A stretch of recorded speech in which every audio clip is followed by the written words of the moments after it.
Hi guys, question is we have to express sin 2 theta plus cos 4 theta as the product of cos theta and sin theta, as the product of sin theta and cos theta. तो देखो अगर मुझे sin theta और cos theta के product में इसको express करना है, first of all we know that sin theta is equal to cos 90 minus theta and cos theta is equal to sin 90 minus theta. Cos theta is equal to sin 90 minus theta. Is it clear? ठीक है. And we also know that sin C plus sin D is equal to 2 sin C plus D by 2 cos C minus D by 2. Cos C minus D by 2. Is it clear? ठीक है. And cos C plus cos D, अगर मैं cos C plus cos D की बात करता हूं तो ये किसके इक्वल होता है? It is equal to 2 cos C plus D by 2 cos C minus D by 2. तो अगर मैं इस गिवन फंक्शन को इसमें कन्वर्ट करता हूं तो प्रोडक्ट ऑफ कॉस में कन्वर्ट होगा, लेकिन हमें चाहिए product of sine and cos, यानी कि हमें इस गिवन फंक्शन को इस फॉर्म में कन्वर्ट करना होगा, तब हम इसको साइन और कॉस के प्रोडक्ट में चेंज कर सकते हैं. तो क्या करना होगा? This is the given function. देखो साइन 2 थीटा तो आपका given function is sine 2 theta plus cos 4 theta. It can be written as sine 2 theta that is sine C. अब इसको मुझे साइन डी में कन्वर्ट करना. साइन डी का मतलब we know that cos theta is equal to sine 90 minus theta. Sine तो ये हो गया sine 2 theta is equal to sine 2 theta. Sine 2 theta plus cos 4 theta is equal to sine 2 theta plus cos 4 theta. Cos 4 theta है लेकिन हमें चाहिए यहां पे साइन, तो कॉस थीटा होता है साइन 90 माइनस थीटा. तो ये हो जाएगा साइन 90 माइनस थीटा. थीटा की जगह क्या आ जाएगा? 4 थीटा.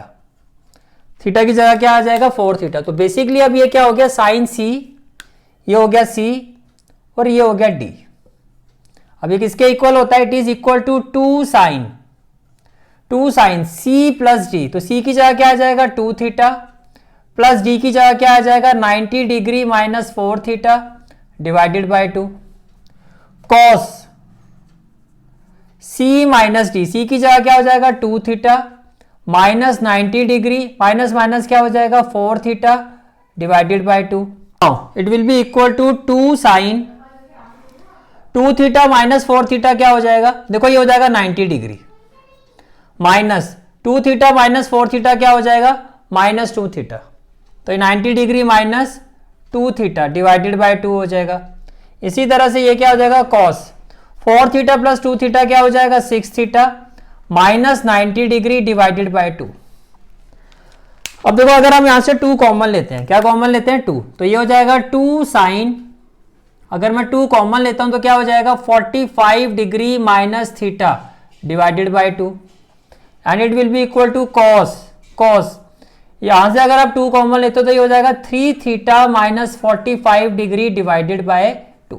ये भी कैंसिल, ये भी कैंसिल और 2 से 2 कैंसिल हो जाएगा. Is it clear? ठीक है.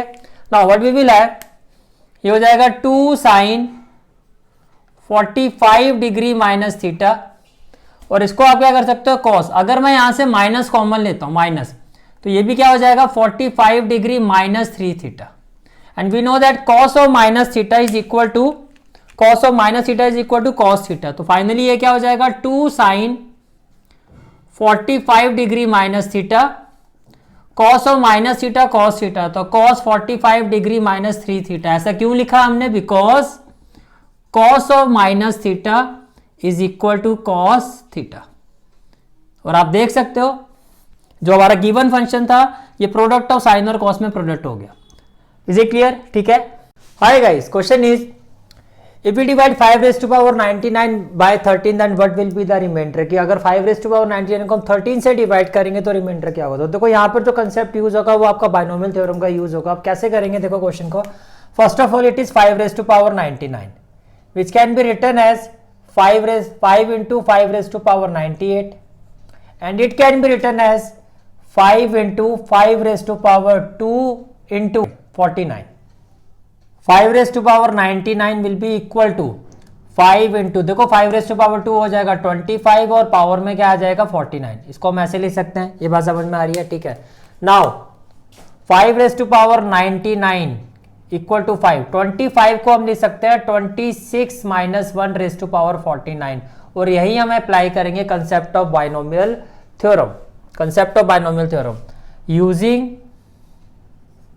Using binomial theorem, using binomial theorem, using binomial theorem क्या होता है, a plus b raise to power n is equal to nc0 a raise to power n b raise to power 0 plus nc1 a raise to power n minus 1 b raise to power 1 plus on ncn a raised to power 0 and b raised to power n. We will apply this concept on this part. So what we will have now, 5 into 26 minus 1 raised to power 49 will be equal to 5, तो आपका as it is आ जाएगा with in bracket nc0, n यहाँ पर क्या 49c0, 49c0 और a आपका क्या है 26, तो 26 a raise to power n, तो n यहाँ पर क्या 49 है, तो 26 रेज टू पावर क्या हो जाएगा 49, ये हो गया 49c0, 26 रेज टू पावर 49। 1 को लिखने की जरूरत है नहीं, 1 की पावर कुछ भी होगा 1 ही होगा। अब देखो माइनस है, तो माइनस में क्या होता है, जैसे यहाँ पे 0 क्या है, 0 आपकी ऑड इवन वैल्यू होगी, अब जो भी ऑड वैल्यूज होगी उसमें माइनस आ जाएगा, बिकॉज यहाँ पे -1 की पावर कुछ भी करोगे, -1 की पावर जब ऑड होगी, जैसे -1 की पावर 1, -1 की पावर 3, तो माइनस में आएगी वैल्यू, तो क्या हो जाएगा माइनस 49c1 26। अब होता क्या है, जितनी पावर यहाँ बेस में आती है उतनी पावर यहाँ से कम होती है, जैसे 49 माइनस 1 क्या हो जाएगा 48, जैसे देखो यहाँ पर 0 था, यहाँ पे 1 था तो n माइनस 1 हो गया, यहाँ पर n था तो n माइनस n 0 हो गया, 1 लिखने की जरूरत नहीं है। इसी तरह से आगे जाओगे तो क्या हो जाएगा 49c2, 49 माइनस 2 क्या हो जाएगा 26 raise to power 47, so on करते हुए आगे जाओगे 49c48 अगर मैं लिखता हूं 49c48, तो ये क्या हो जाएगा आपका 26 रेज टू पावर 49 माइनस 48 हो गया 1, तो ये 1 हो जाएगा। और लास्ट वैल्यू क्या होगी, जो कि 49c49, 49 ऑड है तो माइनस में आएगी, 49c49 1 होता है तो ये आपका 1 आ जाएगी, ये आपकी क्या आ जाएगी 1 आ जाएगी। इतनी बात समझ में आ रही है आपको, ठीक है। तो व्हाट वी विल हैव, देखो from here, from this first term to this term, यहां तक आप 26 कॉमन ले सकते हो, तो आपने क्या किया 5 इंटू 26, यहां से लेके यहां तक आपने 26 कॉमन ले लिया, तो ब्रैकेट में क्या आ जाएगा 49c0, एक 26 कॉमन आ गया तो 26 रेज टू पावर क्या हो जाएगा 48, 26 रेज टू पावर क्या हो जाएगा 48 माइनस, फिर ये हो जाएगा minus 49c1, 26 raise to power क्या हो जाएगा आपका, क्या हो जाएगा 47, 26 रेज टू पावर क्या हो जाएगा 47 प्लस 49c2, तो यहां भी 26 रेज टू पावर, पहले 47 था तो क्या हो जाएगा 46, till here dot dot dot plus 49c48, 48। अब ध्यान से देखो, ध्यान से देखो, 5 को जब मैं इस -1 से मल्टीप्लाई करूंगा तो ये हो जाएगा -5, ये क्या हो जाएगा -5, राइट। हमें फाइंड करना है डिवाइडेड बाय 13, 13 का मतलब हो गया 13 इंटू समथिंग होना चाहिए, और यहाँ 26 आ रहा है। अगर आप ध्यान से देखो, अगर मैं यहां पर -8 कर देता हूं और +8 कर देता हूं तो क्या हो जाएगा -5 -8 क्या हो जाएगा -5 -8 भी क्या हो जाएगा 13, और यहां से लेके till here from here to this point, from here to this point I can take 13 common, तो मैं अगर 13 कॉमन लेता हूं तो अब क्या आ जाएगा, ये हो जाएगा 5 इंटू 2 विद इन ब्रैकेट 49c0, 26 raise to power 48, 26 raise to power 48 minus 49c1, 26 raise to power 47 plus 49c2, 26 raise to power 46 plus dot dot dot 49c48, तो ये ब्रैकेट पहले क्लोज हो जाएगा आपका, ये पूरी वैल्यू आपके एज इट इज आ जाएगी। अब 13, इसमें से 13 कॉमन लिया तो आगे क्या आ जाएगा -1, और इस तरह से, और प्लस में क्या आ गया 8 आ गया। इसका मतलब ये हो गया, देखो 13 into any number, 13 into any number वो तो डिविजिबल बाय 13 है, लेकिन उसके बाद जो बच रहा है वो रिमाइंडर है। इसका मतलब ये हो गया required remainder, required remainder, required remainder is equal to 8 and this is the final answer of this question. I hope it is clear to you. Hi guys, question is if x plus iota by raised to power 1 by 3 is equal to a plus iota b, then we have to prove that x by a plus y by b equal to 4 within bracket a square minus b square. So first of all, what has been given? What has been given? X plus iota y raised to power 1 by 3 is equal to a plus iota b, is equal to a plus iota b. अब देखो 1 by 3 when shifted to the right hand side, ये जो power है when shifted to the right hand side, तो power क्या होगी? Reciprocate हो जाएगी. 1 by 3 हो जाएगा 3 by 1. It means x plus iota y will be equal to a plus iota b. 3 by 1 means 3. Now x plus iota y is equal to a plus b whole cube. क्या होगा? a cube plus b cube plus 3a square b, 3a square b plus 3ab square plus 3ab square. Is it clear? ठीक है. क्यों आपने ऐसा लिखा? यहाँ पे रीजन भी मेंशन कर दोगे.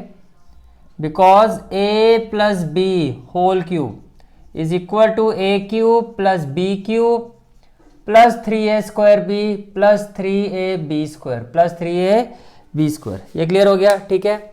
Now what we will have? x plus iota y will be equal to a cube. देखो ये हो जाएगा आपका iota cube b cube plus 3a square b iota plus 3ab iota square. कुछ इस तरह से हो जाएगा. Right. Now what we will have? x plus iota y will be equal to a cube. Iota cube की value होती है minus iota, तो ये हो जाएगा minus iota b cube plus 3a square b iota, और आयोटा स्क्वायर की value -1 होती है, तो ये हो जाएगा माइनस 3 आयोटा b स्क्वायर था. ये क्या था? 3a iota b square. तो आयोटा स्क्वायर के साथ साथ b का भी स्क्वायर होगा. तो बेसिकली ये आयोटा स्क्वायर की वैल्यू हो जाएगी -1, तो ये हो जाएगा -3ab स्क्वायर. क्या हो जाएगा? -3ab square. विच इंप्लाइज, देखो ये रियल पार्ट है, तो रियल पार्ट किसके इक्वल होगा? a cube minus 3ab square and जो इमेजिनरी पार्ट है iota y, it will be equal to, अगर मैं यहां से आयोटा कॉमन लेता हूं, तो विद इन ब्रैकेट क्या हो जाएगा? 3a स्क्वायर बी और ये हो जाएगा माइनस बी क्यूब. अब देखो जो आपको वैल्यू चाहिए वो चाहिए x by a plus y by B. हमें जो वैल्यू फाइंड करनी है x बाय ए, तो यहां से आप a कॉमन ले लो, तो ब्रैकेट में क्या आ जाएगा? a square minus 3b square. देखो आयोटा से तो आयोटा कैंसिल हो जाएगा, और यहां से अगर मैं b कॉमन लेता हूं तो ब्रैकेट में क्या आ जाएगा? 3a square minus b square, 3a square minus b square. Is it clear? ठीक है. हमें वैल्यू चाहिए x बाय ए, तो a को अगर मैं यहां शिफ्ट करता हूं तो x बाय ए की वैल्यू क्या हो जाएगी? x by a will be equal to a square minus 3b square and y by b is equal to 3a square minus b square. Is it clear? ठीक है. Now हमें जो value find करनी है that is x by a plus y by b. It will be equal to, देखो x by a की value है a square minus 3b square, तो यहां आ जाएगा a square minus 3b square plus, और y by B की value है 3a square minus b square, तो y बाय बी की जगह आ जाएगा 3a square minus b square. 3a square plus a square क्या हो जाएगा? 4a स्क्वायर, और minus b square minus 3b square क्या हो जाएगा? 4b square. अगर मैं यहां से 4 कॉमन लेता हूं तो a square minus b square. तो हमने प्रूव कर दिया कि x by a plus y by b equal to 4 with in bracket a square minus b square. Is it clear? Hence proved. Guys, question is, in how many ways can the letter of the word strange be arranged so that the vowels may appear in the odd places? Now the given word is strange. S T R A N G E. और आपको कहा जा रहा है जो इसमें vowels हैं, vowels इसमें कौन कौन से दिखाई दे रहे हैं? एक दिखाई दे रहा है ए, एक दिखाई दे रहा है ई. आपको ये कहा जा रहा है कि ये जो वॉवल्स हैं ये ऑड प्लेसेस में आने चाहिए. पहले देखो 1 2 3 4 5 6 7, 1 2 3 4 5 6 7. 1 से लेके 7 तक ऑड प्लेसेस क्या क्या होंगी, 1, देन 3, देन 5, देन 7। तो ये जो दो वोवल्स हैं वो इनमें से किसी भी पोजीशन पर आ सकते हैं। तो इसका मतलब क्या हो गया, total number of ways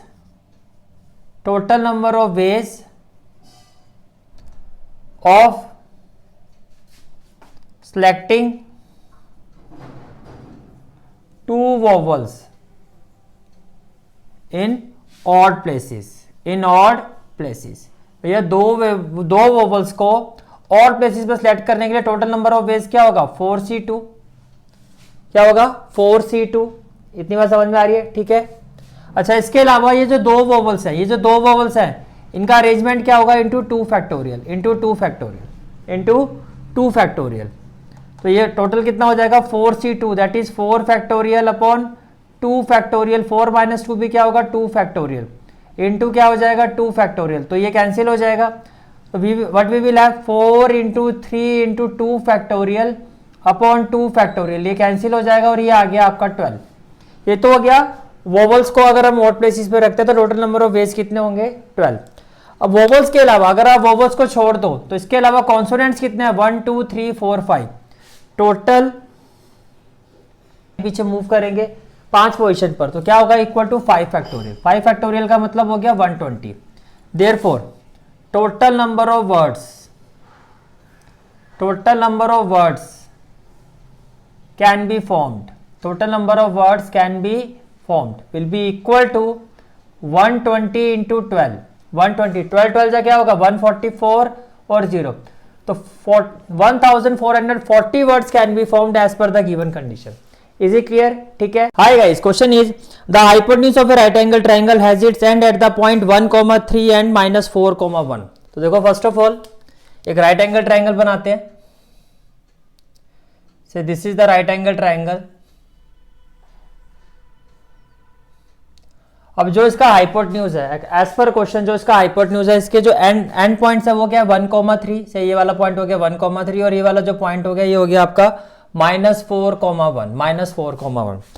find an equation of the leg perpendicular sides of the triangle which are parallel to the axis. तो बेसिकली आपको जो है वो इक्वेशन निकालनी है। से ये राइट ट्राइंगल हो गया आपका ABC, तो आपको जो इक्वेशन निकालनी है, एक तो BC की निकालनी है, एक AB की निकालनी है।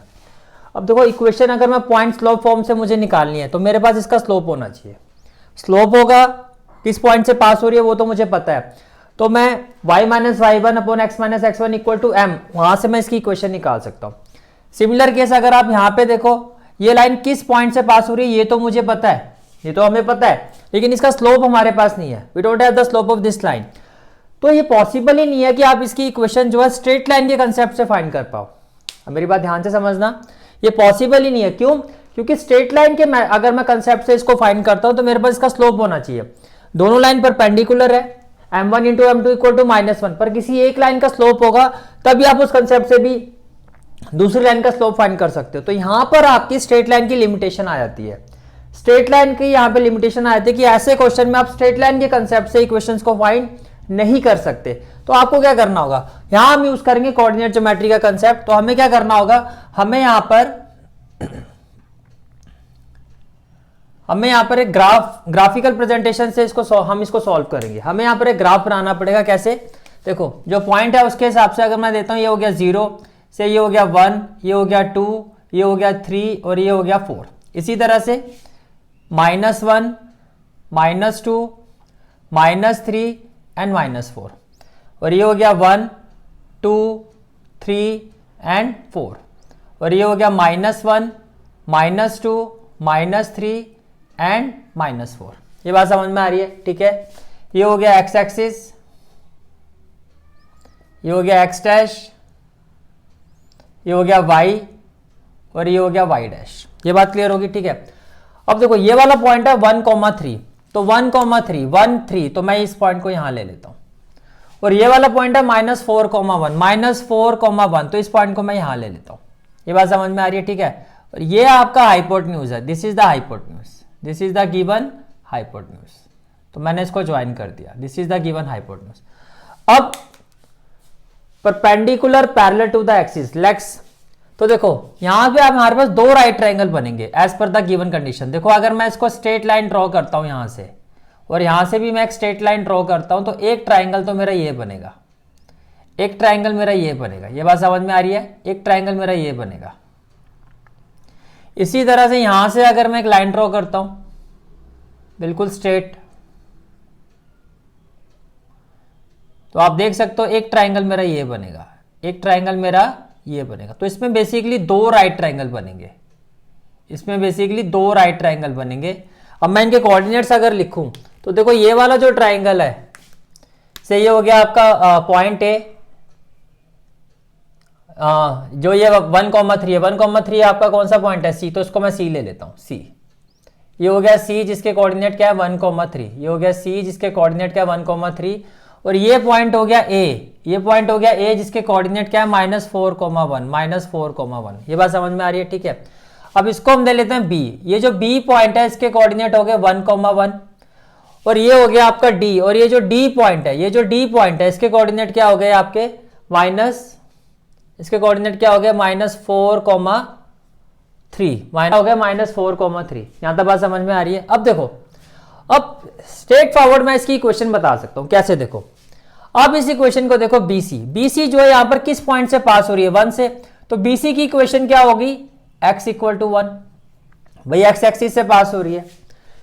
फिर आप ए बी को देखो, ए बी लाइन को, ए बी लाइन जो है किस पॉइंट से पास हो रही है? y एक्सिस पर 1 से पास हो रही है। तो इसकी इक्वेशन क्या होगी?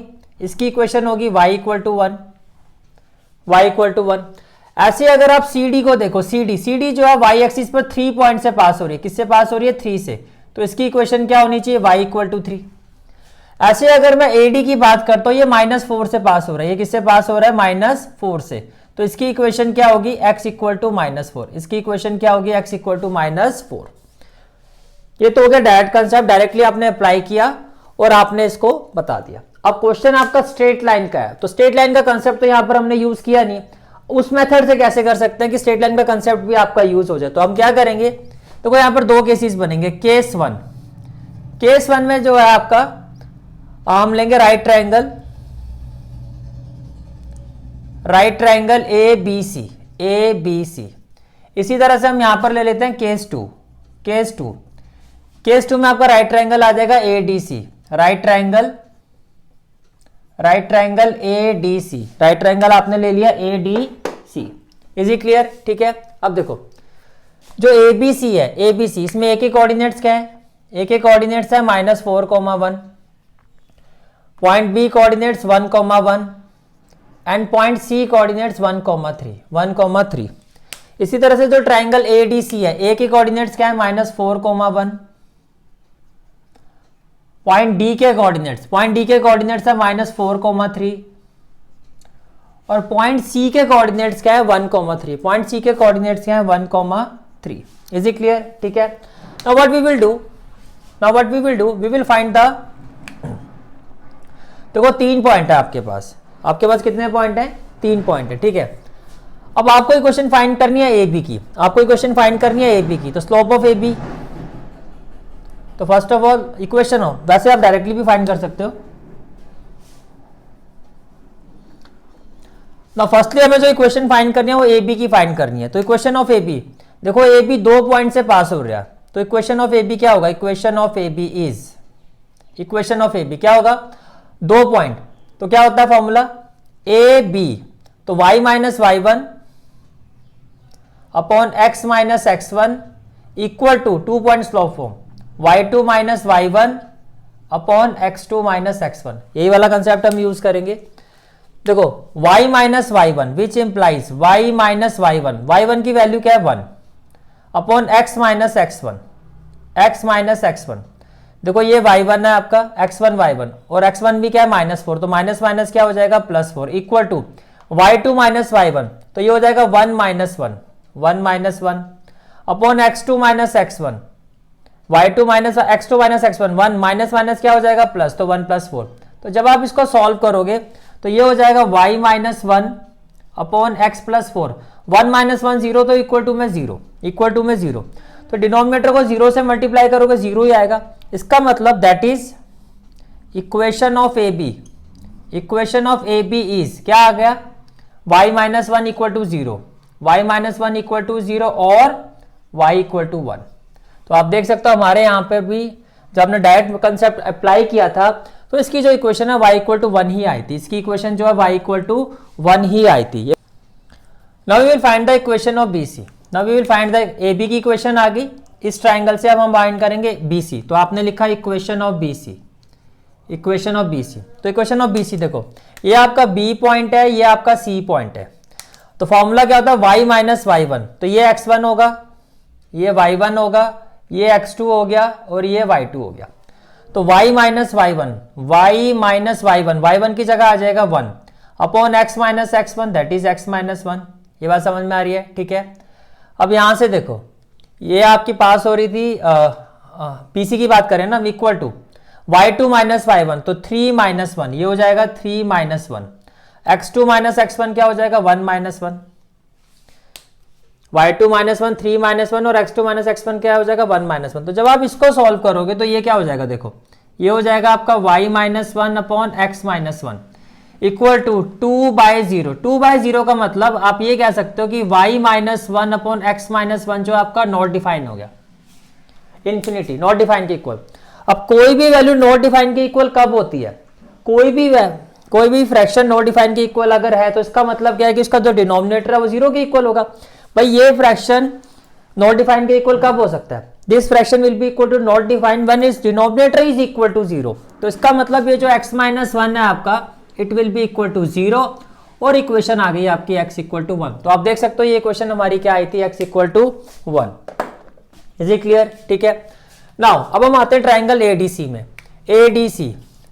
तो सबसे पहले हमें फाइंड करना है equation of AD, equation of AD, equation of AD। तो क्या होगा, y minus y one, y one क्या हो जाएगा 1 अपॉन x माइनस माइनस हो जाएगा plus x plus 4 equal to क्या होगा, y2 minus y one, 3 minus one upon x2 minus x1, तो minus 4 minus minus plus 4। Again आप देखो यहां पर ये हो जाएगा y minus one upon x plus 4 equal to 3 minus one 2 upon में 0। तो इसका मतलब ये हुआ कि ये जो वैल्यू है आपकी, ये वैल्यू ये किसके इक्वल हो जाएगी, नॉट डिफाइन के। अगेन कोई भी फ्रैक्शन नॉट डिफाइन के इक्वल कब होगा, जब उसका डिनोमिनेटर जो है वो जीरो के इक्वल होगा। तो इसका मतलब ये हुआ कि x plus 4 equal to zero and which implies x equal to minus 4 is the equation of AD। तो आप देख सकते हो x इक्वल टू माइनस 4 ही आई थी। ये क्लियर हो गया, ठीक है। अब हम फाइंड करते हैं equation of DC, equation of DC। तो जब आप इक्वेशन ऑफ DC फाइंड करोगे, equation of DC again y minus y one, y1 क्या हो जाएगा 3 upon x minus x1, minus minus क्या हो जाएगा plus 4 equal to y2 minus y one that is 3 minus 3 upon x2 minus x1, 1 plus 4, 1 plus 4। तो यहां पर क्या हो जाएगा, ये हो जाएगा y minus 3 upon x plus 4। देखो 3 minus 3 0, 0 upon anything equal to 0। तो डिनोमिनेटर को 0 से मल्टीप्लाई करूंगा 0 ही आएगा। तो इसका मतलब ये हो गया कि y minus 3 equal to 0 and which implies y equal to 3। तो आप देख सकते हो ये इक्वेशन हमारी कितनी थी, y इक्वल टू 3। तो ये आपने स्ट्रेट लाइन का कंसेप्ट यूज करके इसको इस तरह से आपने इसकी इक्वेशंस को फाइंड किया। बट प्रैक्टिकली इस क्वेश्चन से ये भी हमें पता चला कि स्ट्रेट लाइन की लिमिटेशंस, ये क्वेश्चन हमें बताता है स्ट्रेट लाइन की लिमिटेशन कि अगर हमारे पास स्लोप नहीं है we can't find the equation of line.